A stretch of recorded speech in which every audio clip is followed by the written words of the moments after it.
Hölderlin's Patmos for the Landgrave of Homburg.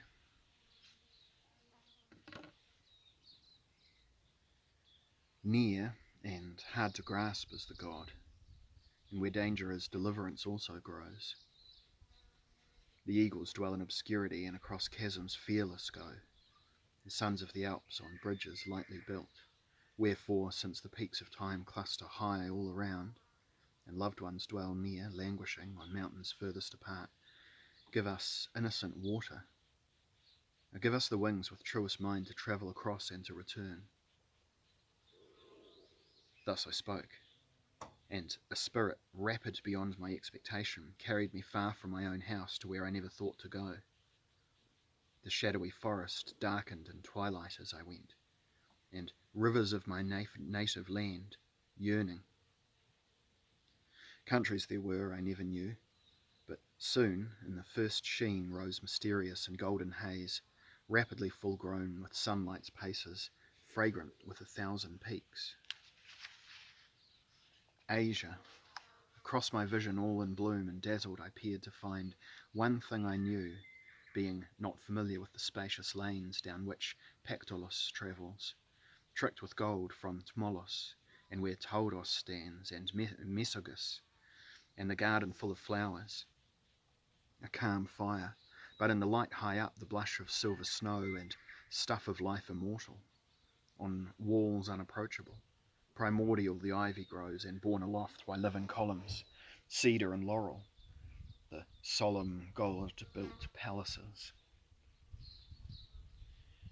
But round the gates to Asia murmur, passing this way and that on the sea's uncertain plain, shadowless roads enough, though any seafarer knows the islands, and since I heard Patmos was among those near at hand, much I desired to put in there and be close to the dark cave, for not in splendour like Cyprus with its abounding waters, nor like any other island does Patmos dwell, but still hospitable in her poorer house, and if a stranger comes from shipwreck or grieving for his lost homeland or a far friend, she listens, and her children, voices of the hot thicket, a trickle of sand, earth splitting in a field, her sounds, they hear him, and a loving echo flows from his lament.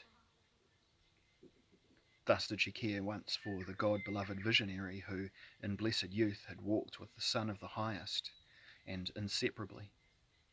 For the storm-bearer lived the simpleness of his disciple, and he, attentive, saw plainly the God's face, when at supper they sat assembled, and in the mystery of the vine, and the Lord in his great soul with calm foreknowing spoke of his death, and of the ultimate love. For of goodness, he told, more than abundantly, and to bring joy seeing the fury of the world, for all is good. He died thereafter. Much might be said of that. And him they saw, and his victorious look, his friends, saw him gladdest at the last. Yet they were sorrowful. Now as night had begun, and were astonished for great things destined, they harboured in their souls. But life they loved under the sun, and wished not to leave the Lord's sight in their native land. It was driven deep in. This was like fire and iron, and the shadow of him they loved walked at their side, so he sent them the Spirit. And the house, of course, shook, and God's far storms rumbled over their heads, divining much. Now they were gathered, deep in thought, the heroes of death. And in valediction again he appeared to them, for now the day sun, royal, he quenched and broke the straight-rayed sceptre, nothing loath, in godly agony, for there should be another coming in good time.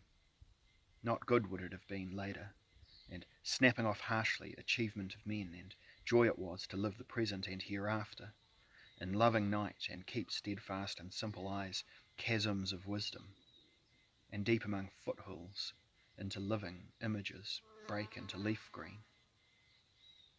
But terrible it is how infinitely far and wide God scatters what lives. For even to vanish from the sight of his dear friends and go alone, far over the mountains, when the spirit of heaven, doubly known, was one in mind, and not foretold it was, but seized them. There, that very moment by the hair, when the god fast, far off, suddenly looked back at them, and, as they begged him, stop, linked as by golden cords, hereafter naming evil, they clasped each other's hands. But when he dies then, to whom beauty most clung, making his form flesh of a miracle, and the powers of heaven pointed to him, and when eternally riddles to one another, they cannot grasp one another who lived as one in memory, and when it takes away not the sand only, nor the willows, when it takes hold of the temples, when the demigod and his own are all stripped of honour, and even the highest averts his gaze, whence not a shred of immortality is seen in heaven, or on this green earth, what is this? It is the cast made by the sower when he scoops wheat into the shovel and sweeps it in an arc towards the clear void over the threshing floor. The husk falls at his feet, but the grain does reach its goal, and no bad thing it is if some disappears, the live sound of speech fades, for divine work too is akin to ours. The highest does not want all things at once. True, the shaft bears iron, and Etna glowing resins, so might I have the wherewithal to make an image and see Christ as he was. But suppose someone clapped the spurs to himself, and on the road, morosely talking, set upon me, defenceless, much to my surprise, and it was a mere minion trying his hand at the image of God, in wrath visible once I saw the Lord of heaven. Not that I should be something, but to learn. They are benign, but hate most as long as they are sovereign. Falseness which makes void the humanity between humans, for they do not rule. What rules is destiny of immortals, and their work moves in its own motion, now speeding to an end.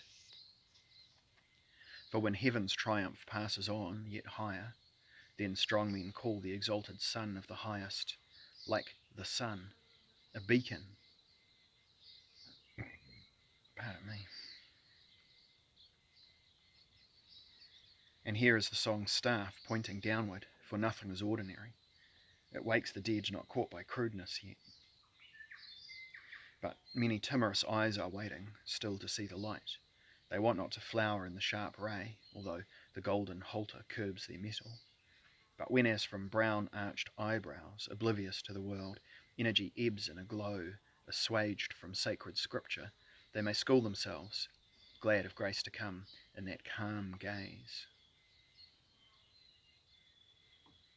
And if the gods of heaven now love me, well as I believe, how much greater is their love for you? Because one thing I know is that the will of the eternal Father means much to you. In the thundering sky his sign is silent, and one stands underneath it all his life long, for still Christ is living. But the heroes came, his sons all, and sacred scripture. From him and actions on earth elucidate to this hour the stroke of lightning in a ceaseless race. But he is there, for known to him are all his works from the beginning. Too long invisible, too long honour that flows from those heavenly ones, for almost they have to guide our fingers, and there is a force ripping the heart out with insult, for each of the heavenly ones wants sacrifice. But if one be omitted, good never came of it. Earth our mother we have served, and latest of all have served unwittingly the sunlight. But the Father loves most, who rules over all. Care for the firm written character, and sound interpretation of such things as stand permanent. This end German song pursues.